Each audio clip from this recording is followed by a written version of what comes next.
Hai Mbak Sis dan Mas Bro, selamat datang di channelnya Banget. Atau kalau kalian mungkin dengerinnya di podcastnya Banget, bisa didengerin di Spotify, Apple Podcast, di Google Podcast, Stitcher, terus Radio Public, dan lain-lain. Gimana caranya Banget yang nganggur ini, yang masih mencari kerja, yang masih pengangguran, kok bisa sih dapat duit, nggak kerja tapi dapat gaji? Gimana caranya?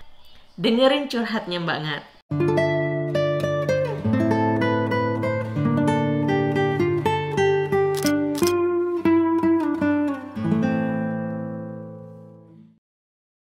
Berdasarkan pengalamanku pribadi, itu tuh kan dari dulu dikasih tahu tuh sama temanku, bisa lo dapet duit gitu kalau kamu nyari kerja, tapi dikasih duit setiap bulan gitu.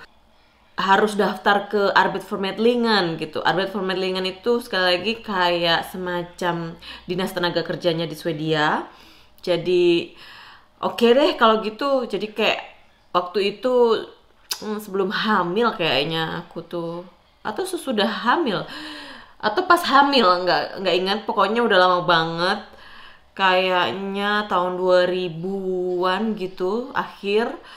Dan di situ aku langsung daftarin kan ke Arbeidsvermedlingen. Jadi untuk mendaftarkan sebagai anggota dari Arbeidsvermedlingen itu syaratnya harus memiliki personnummer. Berarti kamu adalah penduduk di sini. Jadi kemungkinan kalau ini nggak berlaku buat mungkin mahasiswa ya, kayaknya nggak bisa. Maksudnya mahasiswa yang mungkin udah selesai karena masih visanya masih student, berarti kayaknya nggak bisa.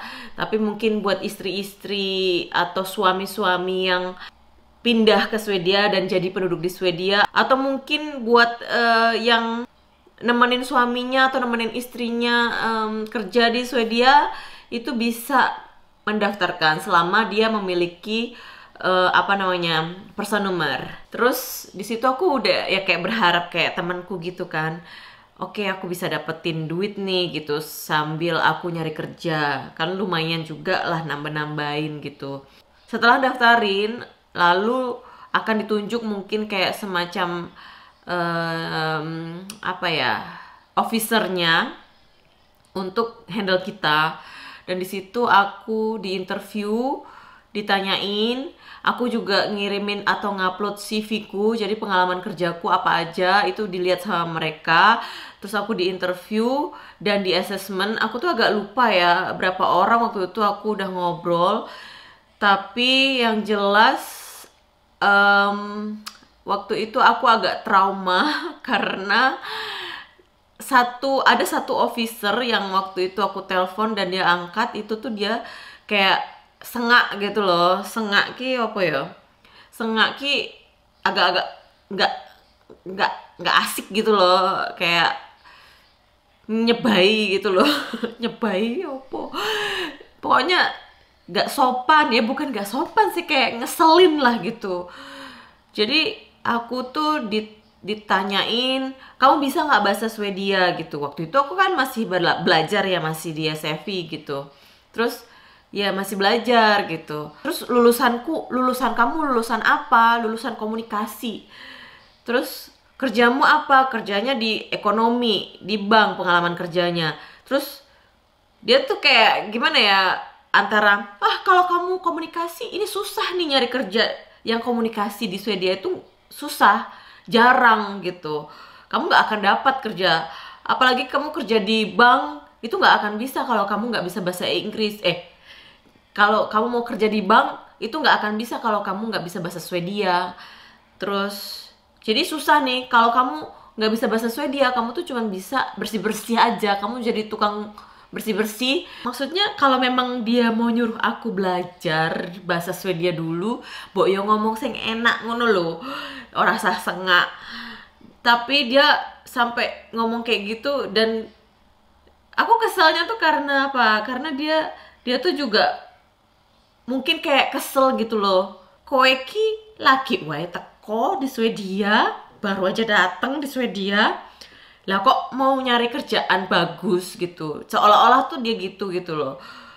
Seolah-olah dia tuh nggak welcome sama imigran gitu, orang yang datang dari negara lain.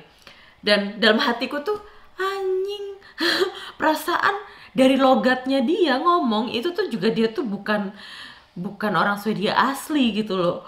Dia tuh jelas-jelas orang logatnya tuh dari Arab gitu. Jadi kayak ngeselin aja, merasa kayak ya elah kowe iki yo podo imigran mbok yo sing penak gitu loh ngomong. Mungkin dia kan juga merasakan perjuangan yang sama gitu, tapi mungkin karena dia oke, dia pernah ngerasain atau gimana, terus dia jadi kayak sengak gitu kan sama aku. Jadinya waktu itu aku langsung trauma. Kalau memang dia nyuruh aku belajar lagi, mbok yo bilang gitu loh, belajar belajar dulu aja, nanti kamu atau dikasih lah saran yang baik gitu. Tapi dia udah sengak gitu, udah tak langsung tak matiin aja gitu kan. Terus kayak udah nggak mau lagi urusan. Terus aku sempet report gitu berapa. Jadi setelah kita masuk sebagai anggota dari Arbeid voor Medlingen, itu kita harus report setiap bulannya. Kita ngelamar kemana aja gitu, kita harus report. Nah, waktu itu aku sampai beberapa bulan, 4 bulanan gitu aku report terus gitu kan. Tapi aku nggak dapet feedback apa-apa gitu. Jadi setelah aku nggak dapet feedback apa-apa dan aku juga nggak nerima duit gitu, ternyata kok nggak nerima duit ya gitu. Aku laporan juga nggak dikasih apa-apa gitu kan, nggak dikasih feedback apa-apa, saran kayak atau apa atau follow up gitu, nggak ada. Makanya terus aku berhenti ngelaporin. Nah, bulan kedua itu aku disuratin gitu, dapat surat peringatan. Kenapa kamu nggak ngirim laporan gitu? Kamu pokoknya dikasih surat peringatan gitulah. Loh, kok aku dikasih surat peringatan lah? Aku juga nggak dapat apa-apa gitu dari mereka. Kenapa ya? Aku dikasih surat peringatan gitu kan? Terus aku bales lagi suratnya itu. Aku bilang, aku nggak dapat uang dari Arbeid voor Medlingen dan aku juga report nggak ada dikasih feedback apa-apa. Jadi menurutku buat apa aku ngelaporin gitu. Jadi aku ngelamar juga, aku tetap ngelamar tapi aku nggak ada ngelaporin ke Arbeid voor Medlingen, aku bilang gitu. Terus mereka jawab lagi, kamu tetap harus laporan kalau misalnya kamu adalah anggota dari Arbeid voor Medlingen gitu. Terus aku sih mikirnya, ih males deh aku bilang gitu. Ya udah, terus aku nggak laporan tetepan sampai akhirnya justru Arbeid voor Medlingen yang nelpon ke aku. Terus dia nanyain gitu, kamu mau nggak diikutin ke program gitu. Program apa ya? Nggak inget aku, pokoknya program, ada satu programnya mereka, job coaching kayaknya, matching something gitulah. Dan terus ya aku mau lah, jadi aku suruh milih perusahaan job coachingnya itu partnernya mereka gitu loh. Terus kalau aku udah masuk program itu artinya baru aku dapet duit gitu. Jadi ternyata selama ini aku salah mikirnya, kalau aku daftar berarti aku dapet duit gitu. Enggak. Jadi begitu setelah daftar dari Arbeid voor Medlingen itu harus masuk program dulu gitu biar dapet duit. Dan untuk mendapatkan program ini juga macem-macem. Jadi dilihat, kayaknya sih menurut aku dilihat dari backgroundnya.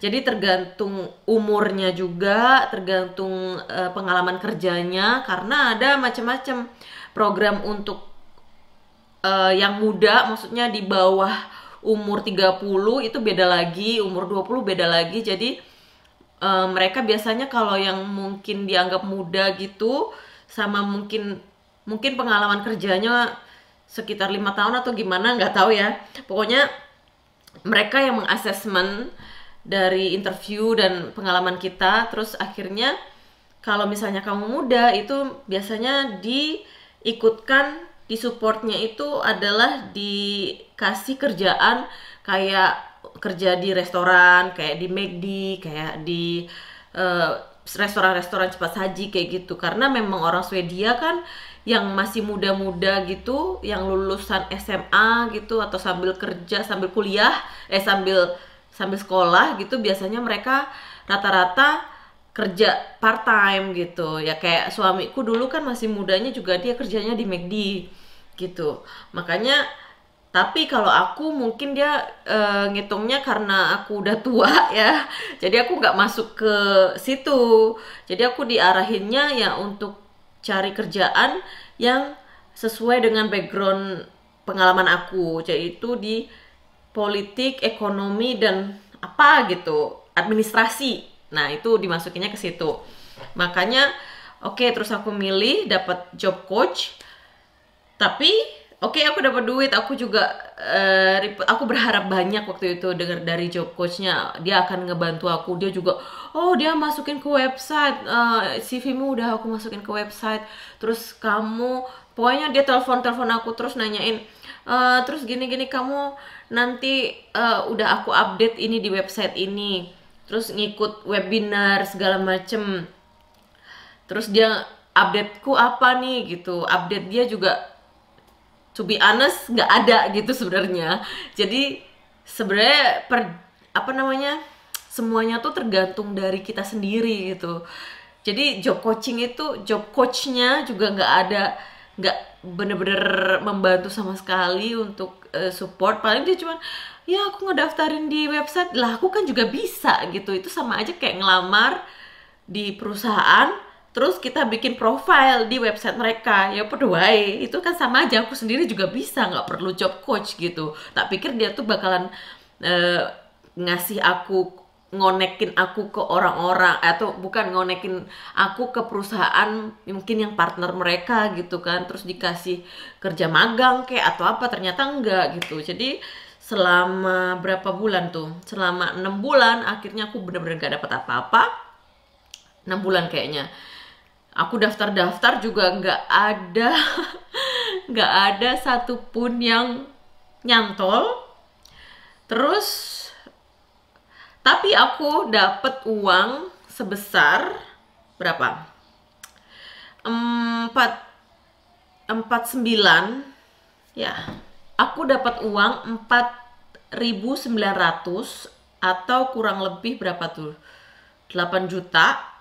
Tapi dipotong pajak ya, pajaknya 30%. Jadi walaupun kita disupport, kita dapat duit, pokoknya selama orang yang tinggal di Swedia itu dapat duit dari manapun itu harus bayar pajak gitu. Nanti kalau pendapatan pajaknya kurang dari 30.000 per tahun baru dikembalikan. Tapi karena ini dari pemerintah, jadi dia langsung dipotong pajaknya. Nanti kalau misalnya ternyata ada kelebihan baru nanti dikembalikan. Nah, jadi aku nerimanya tuh nggak banyak gitu loh.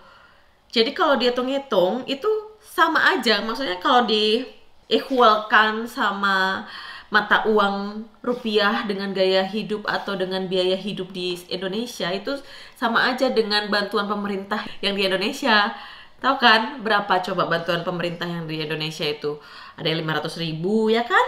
Ya itu sama aja sebenarnya. Jadi kalau 3.000 kroner ini atau jadi sekitar 6 juta, itu sama aja kayak 600.000-nya di Indonesia gitu. Karena sebenarnya nggak dapat apa-apa juga di sini. Karena gaji orang di sini juga kan minimal 15.000 gitu, 15.000 atau kurang lebih 20-an juta lebih. Jadi kalau misalnya orang ngelihat enak banget ya, dapat duit, nggak kerja dapat duit. Kan dulu sebelum pindah ke luar negeri gitu kan dengernya orang gitu, ih enak banget ya kalau di luar negeri itu bisa dapat duit loh, walaupun nggak kerja gitu. Tapi ternyata ya nggak segampang itu. Jadi untuk mendapatkan duit itu juga kita harus selalu laporan dan selalu dimonitor gitu sama mereka. Dan untuk laporannya itu minimal 8 lamaran kerja setiap bulannya. Tapi aku selalu lebih dari 80 lamaran kerja setiap bulan. Cuman karena aku malas ngetik ya, palingan juga yang penting aku penuhin Senin sampai Jumat, jadi 20 hari atau 22 hari maksimal. Itu aku laporin satu lamaran kerja doang gitu. Ya bocahnya tiba-tiba lari ke sini ya. Akhirnya ya udah, aku mikirnya kalau kalian iri atau kalian ngelihat, ih enak banget tuh dapat duit. Jangan deh, nggak usah. Ya cukup, maksudnya lumayan bisa buat jajan gitu dikit, bisa buat nabung buat anaknya. Yang penting itu, terus bisa buat sedikit beliin baju buat anaknya tanpa harus minta suami. Nah, itu yang paling penting menurut aku. Dan habis juga sebenarnya setiap bulan gitu. Jadi kalau kalian di Indonesia sedang berjuang atau dapat support dari pemerintah dan tapi tetap berjuang cari kerja, itu benar. Jangan karena kalian dapat support dari pemerintah terus kayak malas-malas, ngapain aku kerja kalau aku dapat duit juga. Enggak, perasaanku nggak kayak gitu. Aku tetap nggak puas gitu loh, karena kalau kerja kan bisa dapetin lebih dari itu ya kan. Jadi tetap harus kejar dan kejar. Pokoknya gaspol remblong gitu. Nah, itu dia cerita aku sedikit tentang gimana sih. Bentar ya. Jadi gitulah pengalaman aku, sharing aku tentang gimana orang bisa dapat uang padahal nganggur. Dan besok aku akan sharing lagi gimana sih cara ngedapetin kerjaan magang di Swedia. Tonton video berikutnya. Jangan lupa di subscribe, jangan lupa di follow untuk podcastnya. Dan sampai jumpa di episode dan video berikutnya. Hey do.